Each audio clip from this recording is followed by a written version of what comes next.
In this lesson, we're going to look at something called a relation. There's three ways we can look at relations. We can look at them numerically, and I'm going to look at one of these graphically, and then we could look at some relationships as an equation. So since these are just a small set of ordered pairs, I probably can't come up with an equation at this point that would match these. So let's start with this first one. And if you look at it, we have the ordered pair 1, 1, 2, 3, 3, 1, and 4, 2.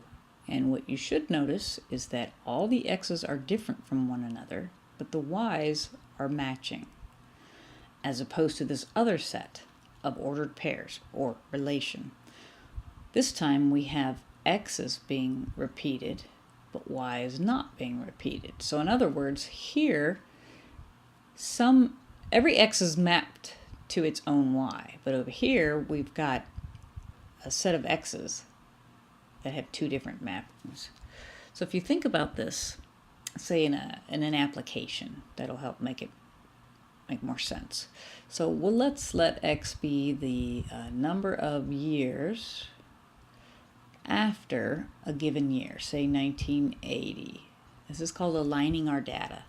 So in this case, x being 1 would be the year 1981, and then 1982, and 1983. And then let's talk about y being a certain population, and we'll make it in millions. So that data is also aligned, meaning we're using smaller digits here, smaller numbers, to represent a very large number. So this first ordered pair then would mean in 1981, we had a population of 1 million. So when we look at repeating our y values, how does that fit into this application? Well, in two different years, in 1981 and 1983, I had the same population. And that's okay. That can happen. The problem is over here. If I use these same things, so this is the number of years after 1980, and this is the population in millions. The problem comes in when now you repeat x's, because what you are saying is in 1981, because that's this one, you're saying that the population was both 2 million and 1 million. And that can't be possible. So we do not consider this first one, or the second one, to be a function. So we would say it's not a function, whereas this one is a function. So the main goal of this section is going to be to look at things, whether it be numerically, graphically, or algebraically, and decide whether they're functions or not. And if they are, we're going to learn to work with some of those functions.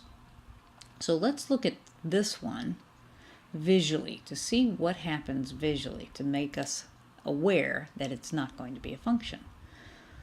All right, so 1, 2, there's that first ordered pair, 2, 3, 1, 1, and 1, 2, 3, 4. So this numerical relation is now a graphical relation. But to be able to tell that I'm repeating my x values or my domain values, what would have to happen is if I can draw any vertical line that passes through more than one point, then that tells me that I am repeating my x values, and therefore it's not a function. It's called a vertical line test.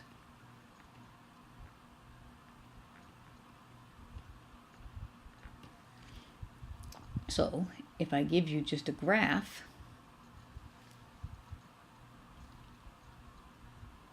let's look at a couple graphs here.